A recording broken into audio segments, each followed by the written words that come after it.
আরেকটা বিষয়ে আমরা জেনে মিটিংয়ে বলা হয়েছে যে এই বছর আপনি জানেন তো ভোট গণনা একটু দেরি হতে পারে। এটা ভোট গণনার জন্য এটা অনেক সময় হয় যে ভোট গণনার দেরি হলে অনেক ধরনের রিউমার তৈরি হয়। হ্যাঁ, কিন্তু আজকে জানানো হয়েছে যে ভোট গণনা, এটার কারণ হচ্ছে আপনারা জানেন যে শুধুমাত্র তো ইলেকশনই হচ্ছে না, সাথে একটা রেফারেন্ডামও হচ্ছে। তো ফলে এইটা দুইটা ভোট কাউন্টই একসাথে চলবে। হ্যাঁ, তারপরে সাথে আছে পোস্টাল ব্যালট। তো এই জন্য কিছু ক্ষেত্রে ভোট গণনার একটু দেরি হতে পারে।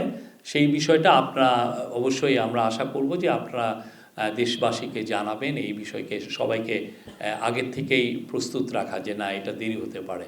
কেন এই বছর অনেক কিছু নতুন নতুন মেজার নেওয়া হয়েছে। আমরা চাচ্ছি যে খুব ভালোভাবে ভোট গণনা হোক এবং সেই ক্ষেত্রে কিছু ডিলে হতে পারে ভোট গণনায়।